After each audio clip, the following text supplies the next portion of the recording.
Hi all, very good afternoon. मौसम पकौड़ों का हो रहा है, भजिए खाने का हो रहा है, लेकिन क्या करें, सीएस डबलिटी में नहीं है, हम सीएस एग्जीक्यूटिव में हैं, राइट। सो थोड़ा पढ़ाई पे कॉन्सेंट्रेट करना पड़ेगा। लास्ट सेशन को थोड़ा सा रिवाइज करते हैं, then we move ahead. Last session में हमने एक सेकेंड ग्रुप का सब्जेक्ट पिक करा था, ECIPL, right, economic commercial laws and intellectual property laws, जिसमें हमने क्या स्टार्ट करा है, IPL, इंटेलेक्चुअल प्रॉपर्टी लॉज। कितने मार्क्स का है ये?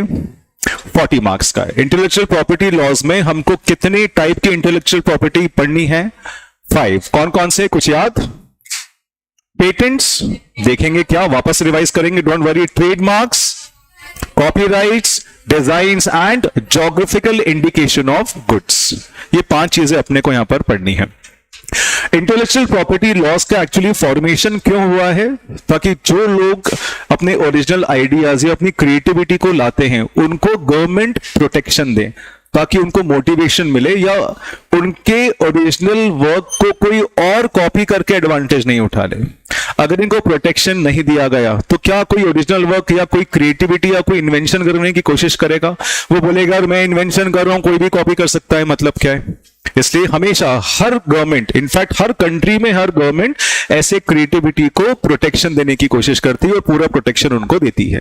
अगर उनके वर्क को किसी ने कॉपी करा तो वो केस लगा सकते हैं इन्फ्रिंजमेंट का और उनको प्रॉफिट शेयरिंग या फिर ड्यू डैमेजेस या कॉम्पनसेशन मिल जाता है। उसके बारे में हम आगे हर इंडिविजुअल एक्ट में बात करेंगे, ठीक है। तो फटाफट रिवाइज कर लेते हैं विद एग्जांपल्स। ये सब पांचों की पांचों चीजें एक्चुअली क्या है। सबसे पहला देखो, एग्जांपल देखो, कोविड की वैक्सीन आई, उसके पहले एक और वैक्सीन आई थी which is called swine flu vaccine. अब ये स्वाइन फ्लू वैक्सीन का मैं क्या करवाऊं?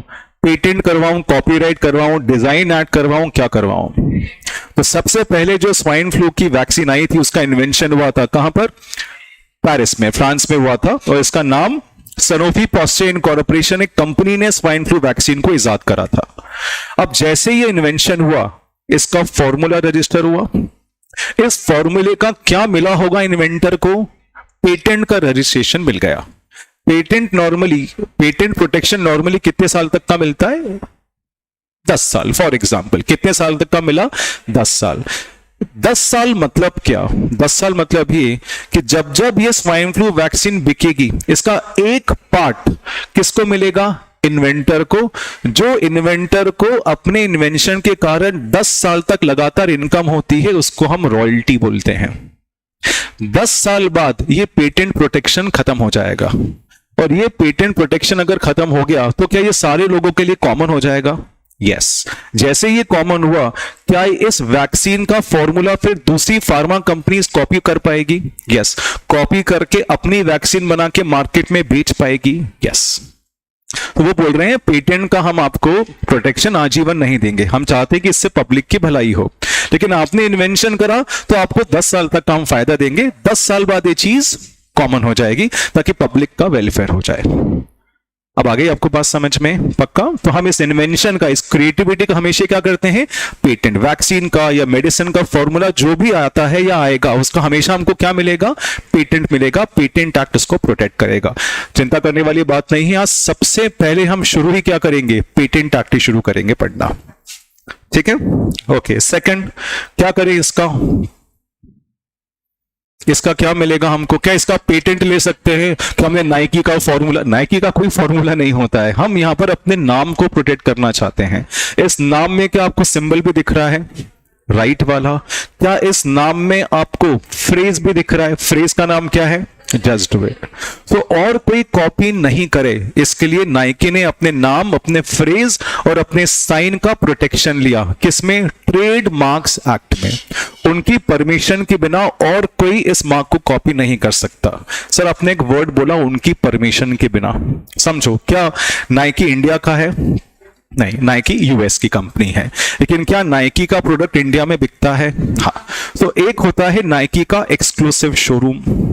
हो सकता है उस शोरूम को नाइकी कंपनी नहीं ओपन करा है, तो उसमें तो कोई प्रॉब्लम नहीं। नाइकी अपने साइन को, अपने लोगो को, अपने नाम को अपने शोरूम में यूज कर रही है। लेकिन अपने शोरूम के अलावा क्या नाइकी के प्रोडक्ट दूसरी जगह मिलते हैं या मिल सकते हैं? फॉर एग्जाम्पल मैंने फ्रेंचाइजी ली, मैंने किस किस की फ्रेंचाइजी ली? नाइकी की, एडिडास की, रीबॉक की और एसिक्स की। 4 कंपनी की मैंने फ्रेंचाइजी ली। एक ही शॉप में इन चारों कंपनी के प्रोडक्ट्स डिस्प्ले हो गए, चारों के शूज, चारों के क्लोथ्स आप खरीद सकते हो। अब मुझे अपनी शॉप की सेल बढ़ानी है, तो क्या मैं अपनी शॉप के बोर्ड पर इन चारों का साइन और नाम यूज कर सकता हूं? हाँ, कर सकता हूं। इनकी परमिशन लेके मैं यूज करूंगा कि भाई आपकी फ्रेंचाइजी दी है, लोगों को मालूम कैसे पड़ेगा कि आपके प्रोडक्ट मेरी शॉप में है, तो अलाउ करें कि हम आपके नाम को यूज करेंगे। नेचुरली फ्रेंचाइजी में एक पॉइंट रहता है अग्रीमेंट में कि आप हमारे नाम या लोगों को यूज कर सकते हो अपने गुड्स को सेल करने के लिए। रेस्ट्रिक्शन हो सकता है कि आप सिर्फ अपनी शॉप में मध्य प्रदेश में, इंदौर में ही यूज कर सकते हो, भोपाल में यूज करना है, राजस्थान में यूज करना है, महाराष्ट्र में यूज करना है, तो फिर अग्रीमेंट अलग बनेगा। ये बात समझ में आ गई? तो यहां पर नाम, लोगो और फ्रेज का हमको प्रोटेक्शन मिलता है। कौन से एक्ट में दोस्त? ट्रेडमार्क एक्ट में हमको प्रोटेक्शन मिलता है। क्लियर? फिर हमने देखा था एक कॉन्सेप्ट कॉल्ड कॉपीराइट, है ना। कॉपीराइट में हम क्या करते हैं, जैसे फॉर एग्जांपल आपका आईसीएसआई का मॉड्यूल है या कोई भी बुक है या नॉवेल है, हमेशा उस नॉवेल के फ्रंट पेज पर, बैक पेज पर या उसके फर्स्ट या सेकंड पेज पर जब आप बुक को ओपन करते हो तो ऐसा कुछ आपको दिखता है, आप देखोगे वहां पे लिखा हुआ, देखो कॉपीराइट, उसमें @ नहीं है, साइन कौन सा बना है? ऐसा सी बना हुआ है। मतलब हमने इस बुक के कंटेंट्स को कॉपीराइट कर दिया, हमने इस बुक के कंटेंट्स को कॉपीराइट कर दिया। इसका मतलब यह है कि हमारी परमिशन के बिना हमारी बुक की कोई फोटोकॉपी कर मार्केट में अपने नाम से सेल नहीं कर सकता, नहीं तो उसका इन्फ्रिंजमेंट होगा। तो कॉपीराइट का जो रजिस्ट्रेशन करवाता है उसको हम बोलते हैं ऑथर। अब स्टूडेंट्स को भयंकर कंफ्यूजन होता है। ए.आर. रहमान साहब ने धुन बनाई, है ना, खलबली है खलबली, बिल्कुल बढ़िया धुन बनाई। अब इस धुन का उन्होंने क्या करा? रजिस्ट्रेशन करवाया, उन्होंने कॉपीराइट बोला। क्या हम ए.आर. रहमान साहब को ऑथर बोल सकते हैं? गुलजार साहब ने एक गजल लिखी, नज्म लिखी। गजल और नज्म में क्या फर्क है? एग्जीक्यूटिव काफी तुम्हारे लिए, इस पे अपन अभी नहीं जाते। चलो, उन्होंने एक गजल लिखी,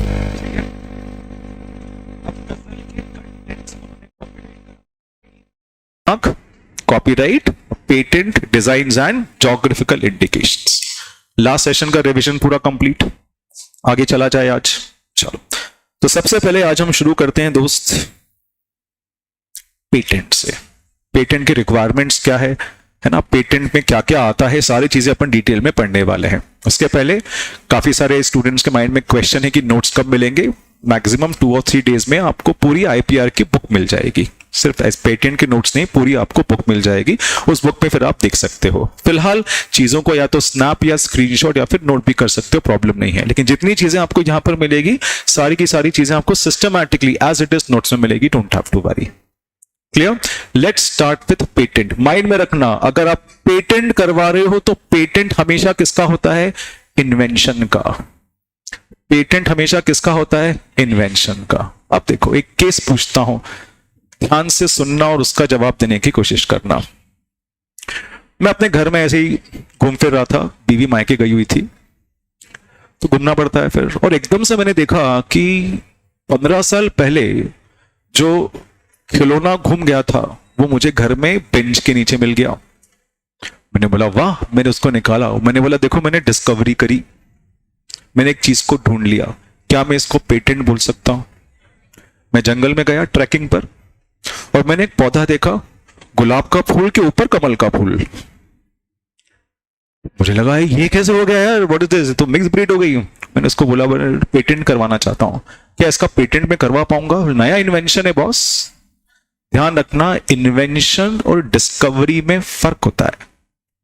इन्वेंशन और डिस्कवरी में फर्क होता है। डिस्कवरी मतलब आपने कोई चीज ढूंढी है, वो ऑलरेडी प्रेजेंट थी, आपने ढूंढी है, इसका पेटेंट नहीं होगा। आपने सिर्फ ढूंढा है, कोई प्रॉब्लम नहीं है, सरकार ताली बजाएगी, अवार्ड देगी, लेकिन इसका इन्वेंशन आपके नाम पर नहीं होगा।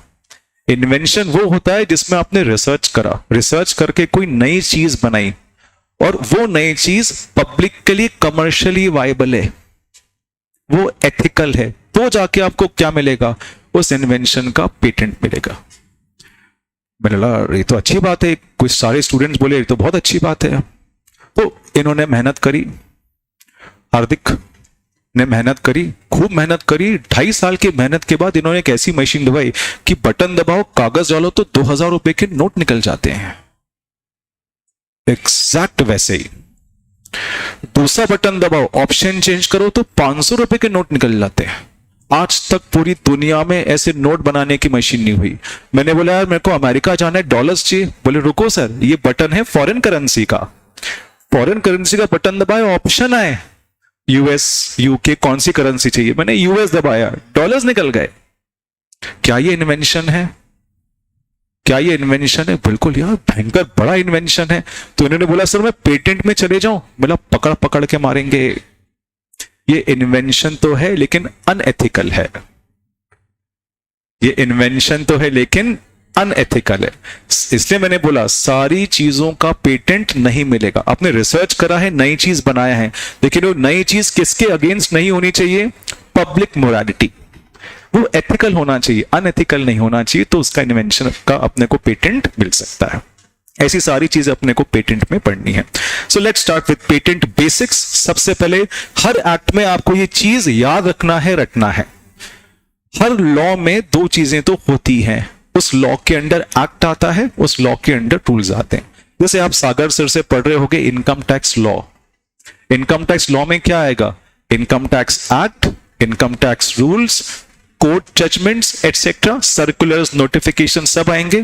तो जैसा इनकम टैक्स में आप पढ़ रहे हो वैसे के वैसे यहां पर भी है। पेटेंट लॉ में क्या क्या आएगा? पेटेंट एक्ट और पेटेंट रूल्स। इसके अलावा नोटिफिकेशंस भी होते हैं, सर्कुलर्स भी होते हैं, कोर्ट के जजमेंट्स भी होते हैं, ये भी पेटेंट लॉ को बनाते हैं। सो यहां पर हमको इनके ईयर के साथ ध्यान रखना पड़ेगा। Patent act 1970, patent rules 2003। Patent act 1970, patent rules 2003। Act और रूल्स में क्या फर्क? बेसिक से, इससे थोड़ा टाइम ज्यादा ले रहा हूं, बाकी नेक्स्ट एक्ट में फिर इतना लेंथ में डिस्कशन नहीं करूंगा। दोस्त, एक्ट और रूल्स में क्या फर्क? एक्ट बताता है क्या करना है, रूल्स बताते हैं कैसे करना है। बहुत आसान है। एक्ट बताता है क्या करना है, रूल्स बताते हैं कैसे करना है।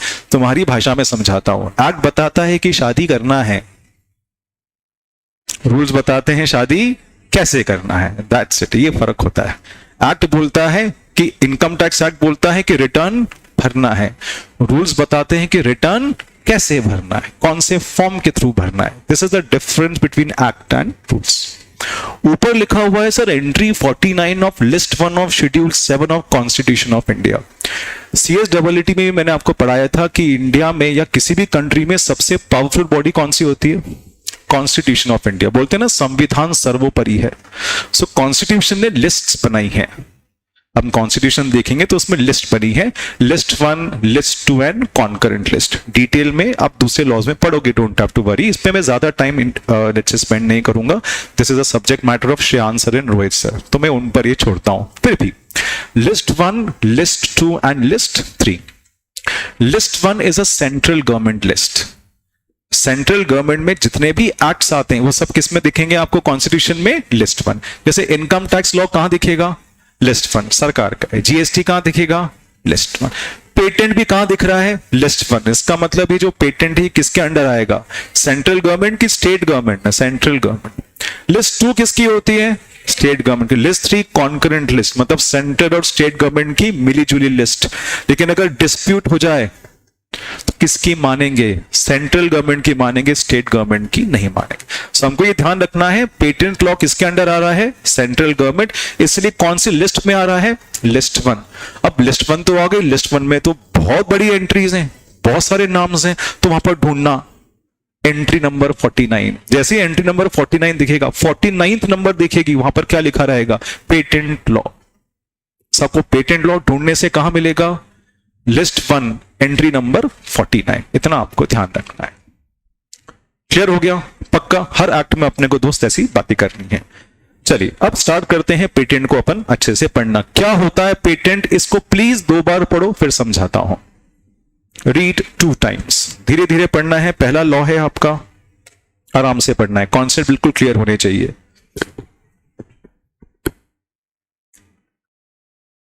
लिखा है it's a statutory right. Statutory right मतलब स्टैट्यूटरी शब्द में और कौन सा शब्द आपको दिख रहा है? स्टैचू। स्टैचू मतलब होता है लॉ, एक्ट। तो ये राइट एक्चुअली कौन ग्रांट कर रहा है? एक्ट ग्रांट करता है, ये ध्यान रखें। ऐसा नहीं कि आपका ये राइट है, ये आपको राइट कौन दे रहा है? पेटेंट एक्ट दे रहा है। उस राइट को हम क्या बोलते हैं? स्टैट्यूटरी राइट बोलते हैं। कोई भी एक्ट आपको कोई राइट देता है तो उस राइट को हम क्या बोलते हैं? स्टैट्यूटरी राइट बोलते हैं। So it is a statutory right for an invention granted for a limited period of time. इसका मतलब ये n नंबर ऑफ ईयर्स के लिए नहीं मिलता, कुछ सालों के लिए आपको मिलेगा। So to the patentee by the government. Patentee कौन? इन्वेंटर, जिसने इन्वेंशन करा है, उसको हम क्या बोलते हैं? पेटेंटी। कौन देगा राइट? ये government, in exchange of full disclosure of invention. That is very very important, सबसे ज्यादा इंपॉर्टेंट ये। लेट्स से मैंने एक पेन बनाया और इसमें खास बात क्या थी कि मैंने इसको बोला जा वहां जाओ ये लिख के आ जा। अभी पेन गया यूं यूं, उसने लिखा ऐसा पेटेंट लॉ, मैंने चुटकी बजाओ वापस मेरे हाथ में आ गया। क्या ये इन्वेंशन है? तुम भी पहली बार सुन रहे हो और आज तक दुनिया में ऐसा कोई पेन नहीं है। सो ये अपना इन्वेंशन, ठीक है। अब मैं गवर्नमेंट ऑफ इंडिया के पास गया, बोले साहब ये पेन मैंने बनाया, इसका पेटेंट कर दो। बोले क्या खास बात है? मैं सर बोर्ड लाओ, गवर्नमेंट बोर्ड लाई। मैंने जाके पेन को लिखा, जा लिख वंदे मातरम। पेन गया, वंदे मातरम लिख के मेरे हाथ में आ गया। मोदी जी बोले यार मनमीत यार भाई और बहनों मजा आ गया, इसका तो होना चाहिए इन्वेंशन, इसका तो आपको मिलना एक्सक्लूसिव राइट मिलना चाहिए। Modi ji thank you. मोदी जी बोले यार मनमीत कैसे कराए? मैंने सर ऐसे थोड़ी होता है यार, आपको कुछ बता दूंगा सारी। अच्छा बोले पूरी सरकार को बताओ। मैंने नहीं सर, बता दूंगा तो फिर एक्सक्लूसिव राइट क्या रहेगी? मोदी ने बोला मनमीत सर पढ़ के आओ पूरा। जब तक आप हमको इन्वेंशन की पूरी डिटेल्स नहीं बताओगे हम आपको एक्सक्लूसिव राइट या प्रोटेक्शन नहीं देंगे। अब यहां पर स्टूडेंट के माइंड में दिक्कत, बोले सर अगर आपने सारी चीजें बता दी तो ये तो ओपन हो गया। ओपन नहीं हुआ, आपने सरकार को बताया है, सरकार ने आपके पूरे एक्सपेरिमेंट को देखा, उसके बाद सरकार ने इस एक्सपेरिमेंट को पढ़कर आपको 10 साल के लिए या एक्स अमाउंट एक्स पीरियड के लिए आपको एक्सक्लूसिव राइट दे दी। अभी भी ये डिस्क्लोजर, अभी भी डिटेल्स किसके पास है? सरकार के पास है। तो मुझे अब इसका प्रोटेक्शन मिल गया और उतने प्रोटेक्शन या उतने प्रोटेक्टेड पीरियड में मुझे रॉयल्टी मिलेगी। जैसे ही वो प्रोटेक्टेड पीरियड खत्म हो जाएगा मेरे इन्वेंशन का फुल डिस्क्लोजर किसको हो जाएगा? Open to public. अब फॉर एग्जांपल मिस्टर ए आए, मिस्टर ए ने बोला यार मनमीत जी मुझे भी आपके जैसा पेन बनाना है। तो क्या मिस्टर ए अभी मेरे इन्वेंशन को कॉपी कर सकते हैं? नहीं, मुझे अभी प्रोटेक्शन मिला हुआ है। 10 साल बाद जब प्रोटेक्शन खत्म हो जाएगा तो क्या मिस्टर ए अब गवर्नमेंट को अप्लाई करके मेरे एक्सपेरिमेंट की पूरी डिटेल्स मांग सकते हैं? हाँ, जब पूरी डिटेल्स मिल जाएगी तो उन्होंने मेरे जैसा पेन बना दिया। क्या ये इन्फ्रिंजमेंट कहलाएगा? नहीं कहलाएगा। इन्फ्रिंजमेंट मतलब कॉपी। क्या ये इन्फ्रिंजमेंट कहलाएगा? नहीं, क्योंकि मेरा जो पेटेंटेड पीरियड है वो खत्म हो चुका है। एग्जाम्पल मैंने लिया था एलईडी और सीएफएल का। एलईडी अभी एक्सपेंसिव है, 200-250 रुपए का आता है क्योंकि अभी वो पेटेंट पीरियड में चल रहा है। लेट्स से 4 साल बाद जब जिसने एलईडी बनाया उसका पेटेंट पीरियड खत्म हो जाएगा, अब क्या एलईडी बहुत सारी कंपनीज बनाने लग जाएगी? बिल्कुल बनाने लग जाएगी। तो क्या एलईडी भी बल्ब जैसा 10-10 रुपए में बिकेगा? यस। जब भी कोई नया मार्केट में प्रोडक्ट आता है ना वो एक्सपेंसिव इसलिए होता है क्योंकि उसके इन्वेंशन को रजिस्टर किया जाता है और उसको रॉयल्टी मिलती जाती है। बाकी बात समझ में? पक्का? मेरी आंखों में चमक क्यों है? क्योंकि लाइट चली गई। चलो देखते हैं कब तक क्या हो सकता है। तो ध्यान से देखें, स्टैट्यूटरी राइट है। स्टैट्यूटरी राइट कौन देता है? Government of India. कौन से एक्ट में देता है? Patent act. किसको देता है? पेटेंटी। शर्त क्या है? आपके इन्वेंशन का फुल डिस्क्लोजर होना चाहिए। आपके इन्वेंशन का फुल डिस्क्लोजर होना चाहिए। क्या ये कॉन्सेप्ट समझ में आया सबको? बोलो यार पक्का? Okay. Next, it is done for excluding others from making, using, selling, importing, etc. etc. Patent government of India patentee को क्यों ग्रांट करती है? ताकि आपका जो इन्वेंशन है कोई दूसरा पर्सन उसको बना भी नहीं पाए, मतलब मैन्युफैक्चर भी नहीं कर पाए, सेल भी नहीं कर पाए, इंपोर्ट भी नहीं कर पाए, एक्सपोर्ट भी नहीं कर पाए without your permission. Without your permission, इसलिए आपको प्रोटेक्शन मिलता है। बोलो कॉन्सेप्ट आसान। ओके ओके, पेटेंट में बोला जाता है कि patent is a monopoly right. Patent is a monopoly right. What do you mean bye monopoly? Exclusive right को मोनोपोली राइट बोलते हैं। एग्जामिनेशन में एक बार आ गया था कि patent is a monopoly right, तो कुछ स्टूडेंट को कंफ्यूजन हो गया था, क्योंकि हर टाइम वो पेटेंट के साथ या किसी भी एक्ट के साथ हमेशा क्या पढ़ते हैं? Exclusive right. एक्सक्लूसिविटी को ही हम क्या बोलते हैं? मोनोपोली। एक्सक्लूसिविटी को ही हम क्या बोलते हैं? मोनोपोली। तो हम बोल सकते हैं patent is a exclusive right. Exclusive मतलब इसको सिर्फ आप यूज कर सकते हो। उसी एक्सक्लूसिव राइट को हम क्या समझते हैं? मोनोपोली राइट भी समझते हैं। बोलो पेटेंट का बेसिक कॉन्सेप्ट समझ में आया सबको? Any doubt to any student? चला जाए थोड़ा आगे। अब क्या है, हम जब बड़े बन जाते हैं तो एग्जीक्यूटिव में काफी सारे केस लॉज आते हैं। आईसीएसआई भावनात्मक बहुत है, वो आपको पूरा केस लॉ दे देता है। लो यार क्या याद करोगे? वो बोलते हैं क्या याद करोगे, तो अपन भी ये पूछते हैं अरे यार क्या याद करेंगे, नहीं पढ़ा जाता पूरा। तो मैं आपको जितने भी हमारे कोर्स में केस लॉज हैं उन सब की जिस्ट बताऊंगा। जिस्ट याद रखना है, जिस्ट याद रख लिया केस के नाम के साथ सफिशिएंट है। समझ में आ गया? जैसे इस केस लॉ का नाम क्या है? Vishwanath Prasad Radheshyam versus Hindustan Metal Industries. ठीक है, ये केस किसका है? सुप्रीम कोर्ट का केस है, मतलब हमारे लिए इंपॉर्टेंट है। अगर ये सुप्रीम कोर्ट का केस है मतलब क्या ये वर्डिक्ट या डिसीजन फाइनल होगा? Naturally yes. अगर डिसीजन हाई कोर्ट का होता तो क्या वो पेंडिंग हो सकता है? क्योंकि सुप्रीम कोर्ट में भी कोई बंदा जा सकता है। अभी सुप्रीम कोर्ट ने डिसीजन दे दिया, इसका मतलब ये पूरा डिसीजन फाइनल है।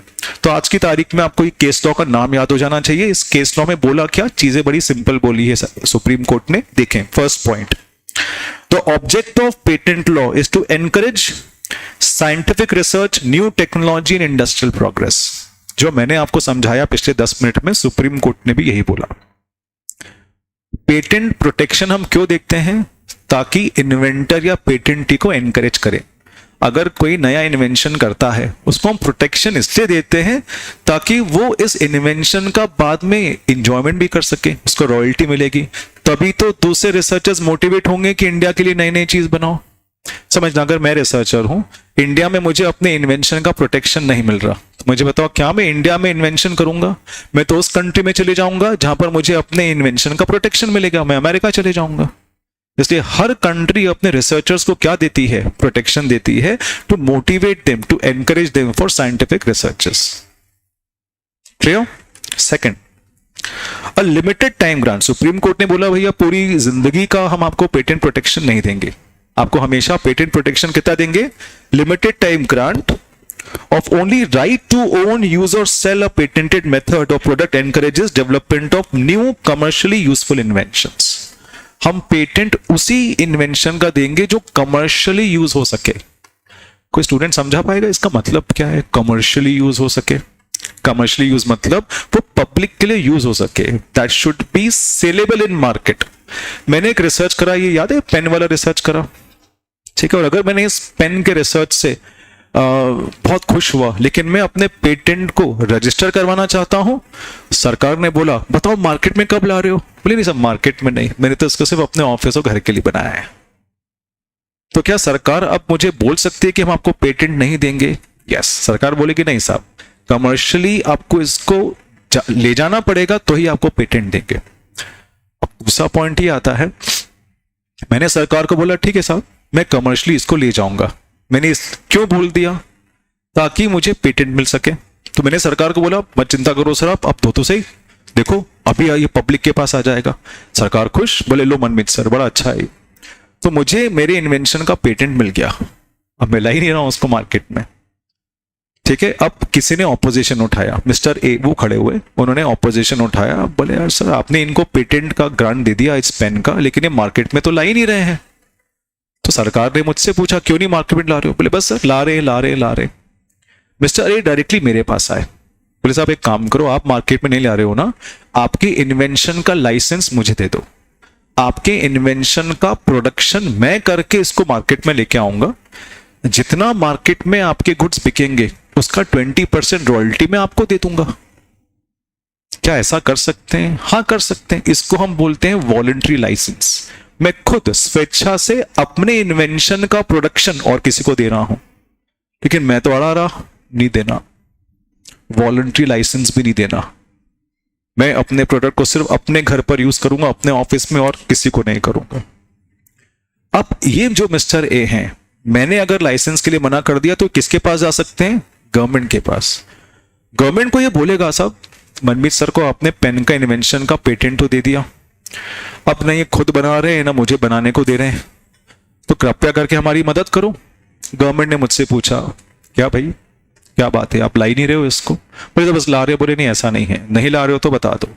तो मेरा साहब टाइम लगेगा, ये वो, मैं बहाने करने लग गया। सरकार समझ गई। सरकार ने मेरे इन्वेंशन का कंपलसरी लाइसेंस किसको दे दिया? मिस्टर ए को। मैंने सरकार को बोला आप ये नहीं कर सकते। सरकार ने बोला पूछ नहीं रहे हैं, बता रहे हैं।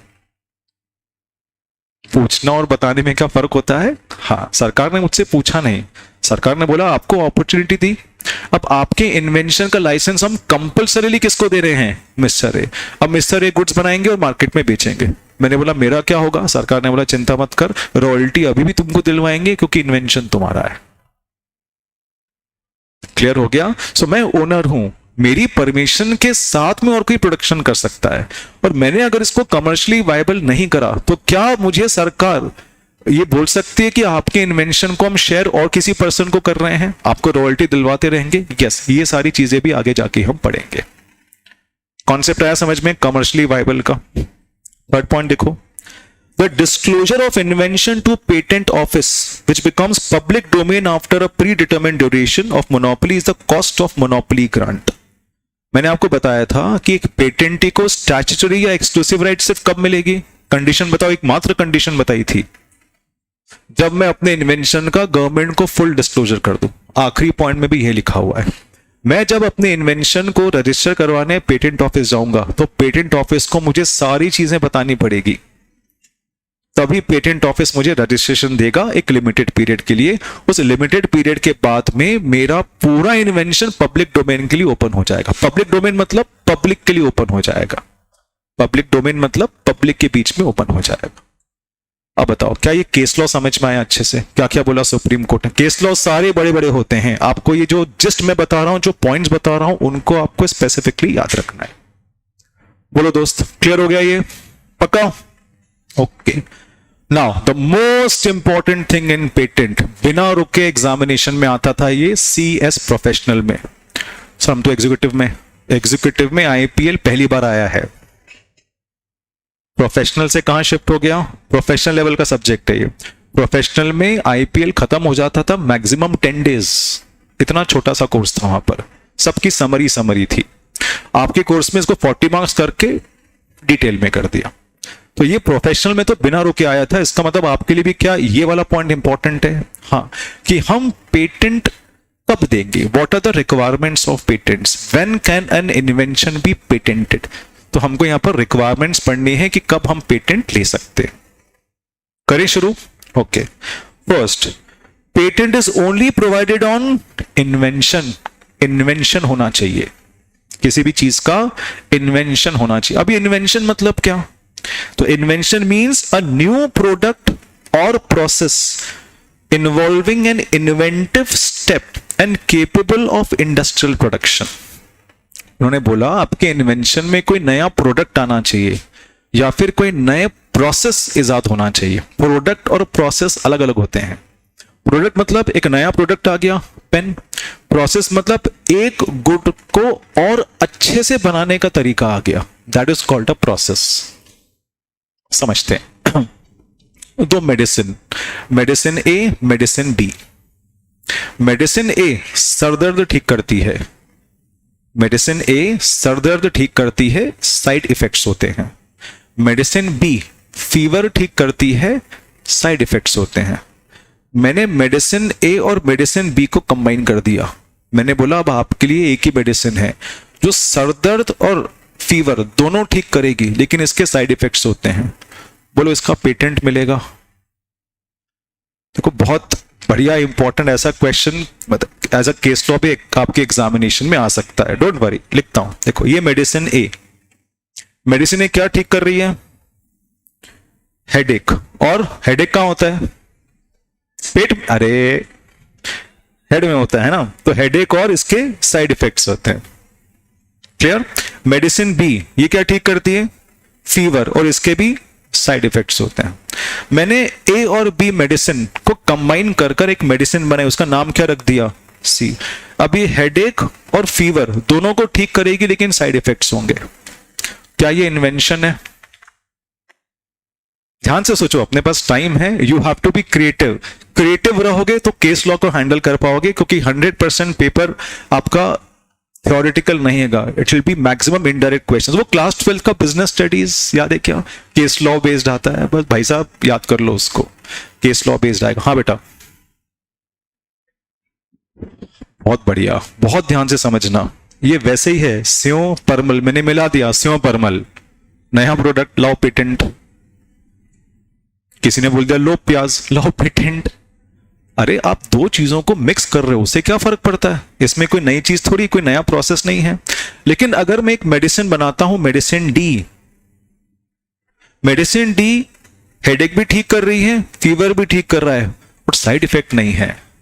इसका मतलब क्या इस मेडिसिन की अब मैंने एफिकेसी बढ़ाई है? आहा, क्या शब्द बुलाया आपने सर, एक और बार। क्या इस मेडिसिन की आपने एफिकेसी बढ़ाई है? एफिकेसी मतलब क्या मैंने इस मेडिसिन का परफॉर्मेंस बढ़ाया है? यस। इसको हम, इस इन्वेंशन को हम पेटेंट, इस इन्वेंशन का हम पेटेंट ले सकते हैं, बिकॉज मैं एक मेडिसिन की एफिकेसी बढ़ा रहा हूं एक प्रोसेस से। तो इस प्रोसेस को मैं क्या करूंगा? इसको मैं रजिस्टर करवाने की कोशिश करूंगा। इस प्रोसेस को हम इन्वेंशन बोल सकते हैं, because this is a new invention. बोलो, कॉन्सेप्ट समझ में आ गया अच्छे से? पक्का? तो एक और बार इन्वेंशन की डेफिनेशन देखो। इन्वेंशन से या तो नया प्रोडक्ट आएगा या फिर नया प्रोसेस आएगा, जिसमें इन्वेंटिव स्टेप होती है। इन्वेंटिव स्टेप मतलब न्यू स्टेप होता है, ओरिजिनल होता है, इट शुड बी क्रिएटिव। और जो भी आपने बनाया है, चाहे वो प्रोसेस हो या प्रोडक्ट हो, that should be capable of industrial application. What do you mean bye industrial application? आपका इन्वेंशन इंडस्ट्रीज में प्रोडक्शन लायक होना चाहिए, क्योंकि प्रोडक्शन होगा तो पब्लिक को फायदा पहुंचेगा। अगर आपने इन्वेंशन करा है लेकिन उसका प्रोडक्शन ही नहीं कर सकते, आपको पेटेंट नहीं मिलेगा। क्यों? क्योंकि वो इन्वेंशन की डेफिनेशन में नहीं आ रहा है। आई रिपीट, मैंने रिसर्च करा है, लेकिन मेरी रिसर्च ऐसी है कि मैं उसका प्रोडक्शन नहीं कर सकता। जैसे मैंने बोला कि एक काम करते हैं, दिवाली पे कुछ केमिकल्स को मैंने मिक्स करा और मैंने एटम अनार बना दिया। बोले क्या है? बोले इसमें यूरेनियम और थोरियम को मिक्स कर दिया मैंने। बोले अनार बढ़िया है, 10 मिनट तक चलता रहेगा, आग लगाओ 10 मिनट तक चलता रहेगा, गुड नाइट करके सो जाना। जैसे तुम गुड नाइट बोलोगे वापस नीचे आ जाएगा, गुड मॉर्निंग बोलोगे फिर चालू हो जाएगा, रात तक चलेगा। क्या इन्वेंशन है? लेकिन क्या इस इन्वेंशन को मैं इंडस्ट्रियल प्रोडक्शन के लिए ले जा सकता हूं? नहीं, मैं एटॉमिक एलिमेंट्स को यूज ही नहीं कर सकता हूं। सो इन्वेंशन तो है, but it is not capable for industrial application. आपको पेटेंट नहीं मिलेगा, because this will be out of definition of invention. Clear हो गया? पक्का? तो चलो, सबसे पहला पेटेंट रिक्वायरमेंट, सबसे पहले क्या होना चाहिए दोस्त? इन्वेंशन होना चाहिए। उस इन्वेंशन से क्या होना चाहिए? It should involve new product और प्रोसेस। तीसरा, it should not be covered by non patentable list. सरकार ये बोलती है कि मनमीत सर आपको एक लिस्ट पढ़ाएंगे, डोंट वरी। तो सरकार ने बोला मनमीत सर जो एक नेगेटिव लिस्ट पढ़ाए ना, उसमें इन्वेंशन भी होता है, नया प्रोडक्ट भी आता है, नया प्रोसेस भी होता है, फिर भी हम आपको इन्वेंशन का पेटेंट नहीं देंगे, क्योंकि वो हमने नेगेटिव लिस्ट में कवर करके रखा हुआ है। तो नेगेटिव लिस्ट मतलब ऐसी लिस्ट जिसमें सारे रिक्वायरमेंट्स पूरी हो रही है, फिर भी सरकार ने मना कर दिया कि नहीं, हम इसका पेटेंट नहीं देंगे। जैसे सरकार ने बोला कि किसी ने एग्रीकल्चरल सेक्टर में कोई नया इन्वेंशन करा, रिसर्च करी, उससे जो सीड्स हैं उसकी एफिकेसी बढ़ गई। समझ में आ गया? अब जिस रिसर्चर ने एफिकेसी बढ़ाई सीड्स की, उसने बोला इसको पेटेंट कर दो।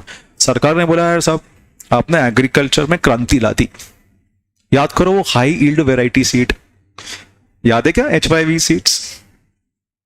तो हाई यील्ड वेराइटी सीड आपने बनाई, क्रांति ला दी, लेकिन सब हमको पेटेंट नहीं देंगे। बोले क्यों साहब? क्या नया प्रोडक्ट नहीं है? बोले है। नया प्रोसेस नहीं है? है।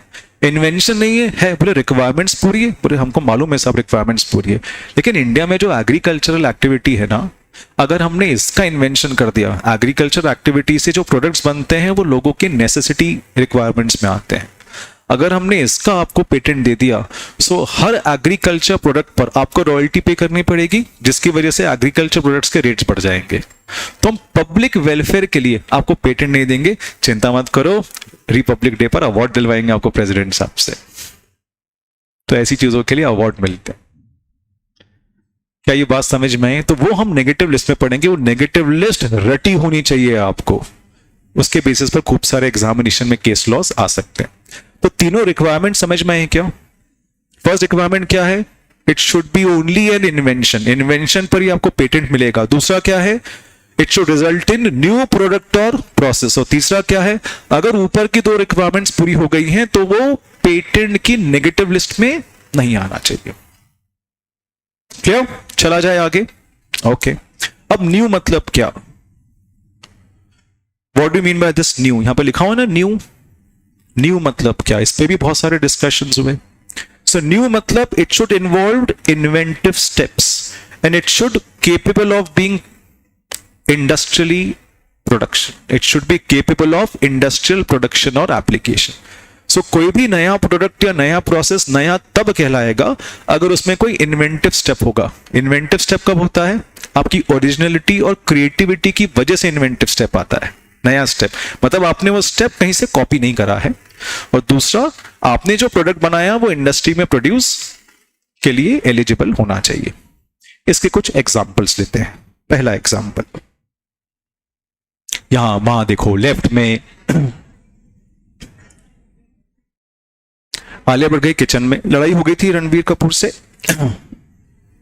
किचन में गई, बोले मुझे कुछ मूड चेंज करना है। तो आलिया भट्ट गई किचन में, उसने स्ट्रॉबेरी निकाली, स्ट्रॉबेरी जूस बनाया, एक कप में रखा, बोले स्ट्रॉबेरी जूस पीऊंगी। एकदम से बोला नहीं नहीं स्ट्रॉबेरी जूस नहीं। उसने फिर मैंगो जूस भी बना लिया। तो उसने स्ट्रॉबेरी जूस और मैंगो जूस को मिलाया, उसमें कॉफी डाल दी, उसको गैस पे उबाल लिया। ठीक है, उसका गर्म करके उसमें आइस डाल दी और थोड़ी सी स्प्राइट डाल दी और उसने ड्रिंक पी। इन्वेंटिव स्टेप, नया है ये तो। अब मुझे बताओ क्या इसको हम इन्वेंटिव स्टेप बोलेंगे? इन्वेंटिव स्टेप एक्चुअली होता क्या है? एग्जामिनेशन में ये पूरा सेंटेंस लिखना आना चाहिए। आपने 3-4 चीजों को मिला और कुछ तो भी करा, that is not called an inventive step. What do you mean by inventive step? It is a feature that makes invention not obvious to a person skilled in that. Very very important, please read 2 times, समझेंगे। It is an invention which should be not obvious to a person skilled in it. What do you mean not obvious? Not obvious मतलब क्या है? ये पहले नहीं, ऐसा नहीं कि ये हमको मालूम ही नहीं था। फॉर एग्जाम्पल सेव परमल पड़े हुए हैं, अब आप ये सेव परमल अमेरिका में ले गए, आपने मिक्स करके खिलाया, बोले लो इन्वेंशन है मेरा। अब वाह, अमेरिकन बोले यार क्या है ये सेव परमल, मजा आ गया यार, पेटेंट करवाओ इसका। तुम आप मुझे बताओ, अगर आप किसी फूड में या किसी जूस में किसी चीज को इन्वेंशन मानना है तो आपको एक स्किल्ड पर्सन बुलाना पड़ेगा। स्किल्ड पर्सन कौन होगा? एक शेफ। आपने शेफ को बुलाया, किसने बुलाया? पेटेंट अथॉरिटीज ने। बोले ये क्या है? सेव परमल है, लो प्याज और मार देता हूं इस पे, सेव भी रखो, ऊपर से केचप, खाओ, डिश बन गई, 50 रुपए में बेचो। तो आपको उसको इन्वेंशन मानने के लिए एक स्किल्ड पर्सन को बुलाना पड़ेगा। स्किल्ड पर्सन उसको देखेगा, वो बोलेगा हायला ऐसा तो आज तक नहीं हुआ, उसको इन्वेंशन बोलेंगे। अगर स्किल्ड पर्सन ने भी हायला कर दिया मतलब वो इन्वेंशन है। स्किल्ड पर्सन बोलेगा ये क्या है, इसे तो बस मिक्स कर दिया। तो mayor mixture is not an invention. तो जो आलिया भट्ट ने करा, क्या उसको इन्वेंशन मानेंगे कि नहीं मानेंगे? उसको नहीं मानेंगे। तो इसको याद करना है, लिखना भी है। Inventive step is a feature that makes invention not obvious to a person skilled in that. Not obvious to a person skilled in that is very very important. ठीक है, समझो। लेट्स से काफी सारे स्टूडेंट्स अपने दादा दादी या नाना नानी के साथ रहते हैं, है ना? तो क्या आपके दादाजी या मेरे दादाजी के टाइम ये सब कंप्यूटर वगैरह ऐसा होता था क्या? नहीं होता था। सो दादाजी की एक फोटो थी कंप्यूटर पर। दादाजी ने बोला क्या फोटो है ये, वो ऐसा वैसा। आपने उसका स्क्रीनशॉट ले लिया कंप्यूटर पर और आपने सेव कर लिया और दादाजी को बोला दादाजी देखो स्क्रीनशॉट। स्क्रीनशॉट ले, दादाजी बोले यार गजब यार, इन्वेंशन है ये तो, चल इसका पेटेंट करवाएं। अब मुझे बताओ, स्क्रीनशॉट लेना कंप्यूटर पर या मोबाइल पर क्या पेटेंट होगा? नहीं। पेटेंट ऑफिस वाले क्या करेंगे, एक कंप्यूटर एक्सपर्ट को बुलाएंगे, बोले बोले ये स्क्रीनशॉट लिया, अच्छा तो वो क्या बोलेगा, क्या स्क्रीनशॉट ऑब्वियस है क्या कंप्यूटर एक्सपर्ट के लिए? बोलिए इन्वेंशन थोड़ी, दादाजी बेवकूफ बना रहा है आपको, ये तो 20 साल पहले आ गया था स्क्रीनशॉट। ये बात समझ में आ रही है? तो कोई भी चीज आप करते हो उस फील्ड के पेटेंट ऑफिस क्या करवाता है, एक्सपर्ट को बुलाता है और एक्सपर्ट का ओपिनियन लेता है कि क्या इसमें कोई नई चीज दिख रही है। अगर नई चीज होगी तो उसको इन्वेंटिव स्टेप मानेंगे, और अगर नई चीज नहीं होगी तो उसको इन्वेंटिव स्टेप नहीं मानेंगे। ये ध्यान रखो। Is the concept clear? ये कंप्यूटर और फूड दोनों से कॉन्सेप्ट क्लियर हुआ है दोस्त? पक्का? तो इन्वेंटिव स्टेप उसमें होना चाहिए। अब न्यू और नोवल क्या होता है? मैंने बताया था ना, इन्वेंटिव स्टेप मतलब कुछ चीज नई आनी चाहिए। What do mean bye new? So new चीज वो होती है which should be capable of industrial application, it should be capable of being legally used for humans and capable of being made और यूज इन इंडस्ट्री। उसका production industry में होना चाहिए और उसका लीगली प्रोडक्शन होना चाहिए। जैसे आपने एक चॉकलेट बनाई, ठीक है, और आपने बोला ये चॉकलेट बड़ी इनोवेटिव है। बोले कैसे? बोले खाओ। जैसे ही उस चॉकलेट खाई झूमने लग गया वो। तो बोले यार ये क्या है इस चॉकलेट में? बोले नारियल। बोले और? बोले कोकोआ। बोले और? बोले शक्कर। बोले और? अफीम। अब मुझे बताओ, अफीम को हम लीगली यूज कर सकते हैं क्या? अच्छा, अफीम क्या होता है? अफीम एक पौधा होता है, तो अफीम में पत्ते होते हैं और फूल होता है। रिस्ट्रिक्शन किस पर है, पत्तों में कि फूल में कि दोनों पर? अफीम की लीव्स, अफीम को इंग्लिश में क्या बोलते हैं? Opium. So restriction on opium is on flower of an opium और the leaves of an opium. Flower of an, flower भी नशा होता है। अफीम के जो पत्ते, उसकी तो ढाबे पे सब्जियां मिलेगी तुमको। क्या करते हो यार, बहुत टेस्टी सब्जी होती है, और सब्जी को ऐसा नहीं तुम झूमने लग जाओगे। अफीम के पत्तों में नशा नहीं होता है। किस में नशा होता है? फूल में।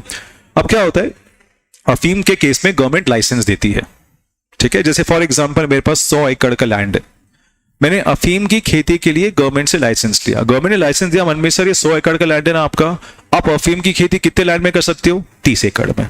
30 एकड़ में अफीम की खेती करो, जितनी खेती वो पूरा आप गवर्नमेंट को सप्लाई करोगे। अब इंडियन लोग शाणे होते हैं, 30 एकड़ का लाइसेंस मिल गया, मैंने अफीम की खेती करी 50 एकड़ में, 30 एकड़ का सरकार को दे दिया, 20 एकड़ की जो खेती वो मेरे पास है। अब उसका मैं क्या कर रहा हूं? बस ऐसी चॉकलेटें बना रहा हूं। होली पर वो मिलता है ना पान की दुकान पर, बोले भैया ये भांग की चॉकलेटें ले जाओ, तो उसको लड्डू मिलाते हो, दोस्तों को खिलाते हो। दोस्त बेचारे 3 दिन तक बैच में नहीं आ पाते, ऐसे आदत सोए रहते हैं, आईपीएल आईपीएल आईपीएल एक ही चीज जपते रहते हैं। अगर आप कोई भी अफीम की चीज खाते हो या भांग खाते हो, तो जो जिस स्टेट में हो वो 2 दिन तक चलती है। हंस रहे हो तो 3 दिन तक हंसते जाओगे आप। पर्सनल एक्सपीरियंस नहीं है, देखने का एक्सपीरियंस है मेरा। अगर आप रो रहे हो, बाई चांस किसी की याद आ गई आपको, गर्लफ्रेंड की याद आ गई, यार वो छोड़ के चले गई थी, आंखों से आंसू निकले, 3 दिन तक आंसू निकलते रहेंगे, और भयंकर भूख लगती है, खूब भूख लगती है। सो मुझे बताओ, क्या ये इन्वेंशन था एक चॉकलेट बनाना? इन्वेंशन तो था, लेकिन क्या मैं इस इन्वेंशन को लीगली यूज कर सकता हूं? नहीं। तो उसको हम इन्वेंशन नहीं बोलेंगे। नई चीज तो बनाई लेकिन मैं उसको लीगली यूज नहीं कर सकता, तो मैं इसको पेटेंट, इसका पेटेंट में नहीं ले पाऊंगा। अरे यार ये बात समझ में आ रही है क्या? पक्का? तो एक और बार, कौन सी चीज का पेटेंट हो सकता है? इन्वेंशन होना चाहिए और उससे नया प्रोडक्ट या नया प्रोसेस आना चाहिए। इन्वेंशन क्या होता है? इन्वेंशन क्या होता है? Which should be capable of being produce for industrial application. New क्या होता है? न्यू में क्या आना चाहिए? Inventive step. What do mean by inventive step? Inventive step मतलब अगर आपने कोई ऐसी चीज बनाई है which is not obvious to a person skilled in that, और न्यू मतलब आपने कोई भी प्रोडक्ट नया बनाया है तो वो लीगल होना चाहिए, और दूसरा it should be capable of being used in industry. इसको हम नया बोलेंगे। इतना कॉन्सेप्ट आया सबको समझ में? पक्का? ओके। आज के बैच का आखिरी क्वेश्चन, ध्यान से पढ़ो, एग्जाम में आ सकता है।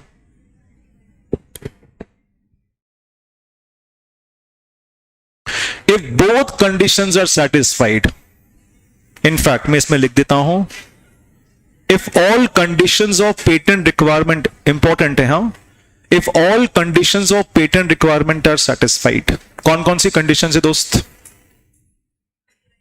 या चलो बोथ ही रहने दो यार, नहीं तो फिर आंसर नहीं दे पाओगे। हाँ चलो, if all conditions are satisfied is it possible that patent can not be granted. मतलब आपने पहली कंडीशन सेटिस्फाई करी, it should be an invention. दूसरी कंडीशन सेटिस्फाई करी, it should be a new product और प्रोसेस। और तीसरी, वो पेटेंट की नेगेटिव लिस्ट में कवर्ड नहीं है, सारी कंडीशन सेटिस्फाई हो गई, तो भी क्या ये चांस है कि आपको पेटेंट नहीं मिलेगा? इससे लिखा है, सोचो। आई रिपीट, इन्वेंशन है, प्रूव हो गया, ठीक है। उसके बाद नया प्रोडक्ट है, वो भी प्रूव हो गया। नया प्रोडक्ट है मतलब लीगल भी है, ये भी प्रूव हो गया। अब ये मत बोलो इलीगल है, अगर लीगल इलीगल होता तो मैं उसको न्यू की डेफिनेशन में नहीं लाता। मैंने ऑलरेडी बोल दिया, इन्वेंशन है हाँ, न्यू है हाँ, और पेटेंट की नेगेटिव लिस्ट में है नहीं, मतलब क्या सारी कंडीशन सेटिस्फाई हो गई, तो भी क्या सरकार पेटेंट को रिजेक्ट कर सकती है, आपके इन्वेंशन को रिजेक्ट कर सकती है? हाँ या ना? ना तो क्यों, हाँ तो क्यों? अरे यार ऐसे हाँ ना थोड़ी चलेगा एग्जीक्यूटिव में, ऑब्जेक्टिव थोड़ी है, यहां तो लिखना पड़ेगा अपने को with reasons, state with reasons, ऐसा आता है ना क्वेश्चन। आंसर तुम सुनोगे यूं बोलोगे, अरे यार सर बोलने वाले थे, मुंह पे था, हम बोलने वाले थे। देखो, जब सारी कंडीशन सेटिस्फाई होती है तो भी आपके इन्वेंशन को रिजेक्ट करा जाता है अगर इस चीज का रजिस्ट्रेशन और किसी एक्ट में मिल गया हो। आपने कोई चीज बनाई और उसका रजिस्ट्रेशन ऑलरेडी कॉपीराइट में हो गया हो, तो क्या पेटेंट में मिलेगा? नहीं मिलेगा। यहां पर आंसर क्या होगा? Yes, it can be rejected if it is registered under any other act. लिखो, yes, patent grant can be rejected. लिखो, ये बहुत मदद करेगा नेगेटिव लिस्ट को पढ़ने में। लिखो, yes, patent grant can be rejected, patent grant can be rejected. Yes, patent grant can be rejected if protection is given. If protection is given under any other act. If protection is given under any other act. If protection is given under any other act. Any other act मतलब trademark हो गया, copyright हो गया, designs हो गया, geographical indication of goods हो गया। इतनी बात समझ में आई? पक्का? चलो, आज का आखिरी केस लो, बैच खत्म। कल फिर नेगेटिव लिस्ट पढ़ लेंगे। आज का आखिरी केस लो, फटाफट खत्म हो जाएगा। केस लॉ का नाम क्या है? राजप्रकाश वर्सेस मंगतराम। नाम ऐसे होते तो याद आराम से हो जाता है, Rajprakash versus Mangatram. Okay, case law क्या बोलता है जरा समझ लो। ये पूरा इन्वेंशन न्यू के बेसिस पर केस लॉ है। देखो, तरीका क्या होता है, हमको हमारे आंसर को एग्जाम में निखारना है हल्दी और चंदन से। अगर बाय चांस उसने पूछ लिया what are the requirements of patents, क्या लिखोगे? इन्वेंशन, न्यू प्रोडक्ट और प्रोसेस, और वो नेगेटिव लिस्ट में कवर्ड नहीं है, साथ में रेफरेंस केस लॉ ये लिख दिया, तो उसको मालूम होगा कि आपने ये केस लॉ पढ़ा है इन्वेंशन से रिलेटेड। अगर आपने केस लॉ का नाम ही लिख दिया चलेगा, केस लॉ एक्सप्लेन थोड़ी करना है। जैसे मैंने आपको बेसिक कॉन्सेप्ट पढ़ाया था पेटेंट का, उसमें भी आपको केस लॉ पढ़ाया था, तो बस रेफरेंस केस लॉ लिख दिया और केस लॉ का नाम लिख दिया। क्या इंप्रेशन पड़ता है एग्जामिनर पर आप खुद नहीं जानते हो। क्लियर? तो मैंने आपको पहले ही बता दिया, आज जो हमने पढ़ा वो इंपॉर्टेंट है, इन्वेंशन एंड न्यू स्टेप, उसका रेफरेंस केस लॉ मंगतराम जी का आ गया, वो अपन देखते हैं। वहां पे ऐसा नहीं लिखना मंगतराम जी को याद करते, पूरा लिखना पड़ेगा, राजप्रकाश वर्सेस मंगतराम चौधरी। आगे लिखो नहीं लिखो, AIR दिल्ली वो सब लिखो नहीं लिखो, इट्स टोटली ओके, नाम अपने को याद होना चाहिए। उल्टा भी नहीं लिखना है, मंगतराम चौधरी वर्सेस राजप्रकाश। क्लियर? तो सर इसका तरीका क्या है? केस लॉ की एक अलग से पतली सी नोटबुक बनाओ या रजिस्टर में 3-4 पेज छोड़ देना, उसमें 2 कॉलम्स होंगे, case law and the matter. Case law लिख दिया ये वाला, और इसका मैटर में क्या लिखोगे, इन्वेंशन रिलेटेड। तो ऐसी कैसी चीजें याद हो जाएगी आपको, जब पूरा कोर्स खत्म हो जाएगा तो आपको मालूम पड़ जाएगा कि पूरे आईपीएल में ये 20 केस लॉ अपने को याद करने हैं जो सर ने बताए, हाथों हाथ उसको अपन रट लेंगे। एग्जामिनेशन में कहीं भी कुछ हो, केस लॉ का रेफरेंस अपन देके आएंगे। ठीक है, देखें क्या है। Inventive creation as is notable is to discover something or find something not found or found by anybody previously। बहुत सीधी सी बात कोर्ट ने बोली है भाई, इन्वेंशन मतलब वो होता है जो और किसी ने नहीं ढूंढा। अगर और किसी ने ढूंढ लिया, आपने भी वही चीज ढूंढ ली, तो it is not invention, it is only discovery. Clear हो गया। Second, it isn't essential that invention not to be anything को फाउंडेड। उन्होंने बोला है जरूरी नहीं है कि इन्वेंशन अकेले ने करा है, 2-3-4 लोग मिलकर भी इन्वेंशन कर सकते हैं। 4 साइंटिस्ट है, 4 साइंटिस्ट ने ये पेन बनाया, जो वहां जाएगा वंदे मातरम लिख के आ जाएगा। तो it is not necessary that invention should be singly founded, it can B को फाउंडेड ऑल्सो। मतलब एक से ज्यादा पेटेंटी हो सकते हैं क्या? यस, जॉइंट पेटेंटी भी हो सकते हैं, एक से ज्यादा पेटेंटी भी हो सकते हैं। क्लियर। आखिरी, the fundamental thing is that creator was first to embrace it. What in by embrace?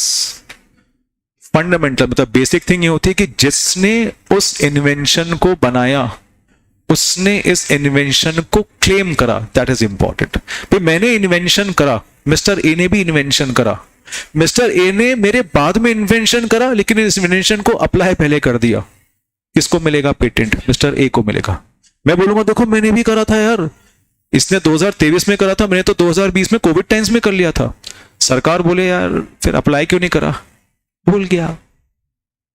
क्या सरकार ये भूल गया क्यों इंपॉर्टेंस देगी? नहीं। इंडिया में एक चीज हमेशा ध्यान रखना, ignorance of law is not an excuse. Very very important, चाहे कोई सा भी लॉ हो, ignorance of law is not an. अगर आपको लॉ नहीं मालूम है तो ये कोर्ट में एक्सक्यूज नहीं बनता है, आप ये बहाना नहीं दे सकते। आप आपके इन्वेंशन को रजिस्टर करने में लेट हो गए ना, तो ये आपकी गलती है। उसने इसी इन्वेंशन को पहले रजिस्टर कर लिया तो हम इन्वेंशन उसके नाम पर करते, तो इसलिए उसने लिखा है फंडामेंटल थिंग। फंडामेंटल मतलब क्या होता है? बेसिक। बेसिक चीज क्या होना चाहिए टेस्ट की, कि जिसने इन्वेंशन करा है उसको सबसे पहले इसको क्लेम करना चाहिए। क्लेम करने का पहले तरीका होता क्या है वो अपन आगे जाके पढ़ेंगे। बोलो यहां तक कॉन्सेप्ट सब बच्चों को क्लियर हुआ पेटेंट का? नेक्स्ट सेशन में इसकी हम नेगेटिव लिस्ट को आगे बढ़ाएंगे। ठीक है, thank you and wish you very happy day. See you guys.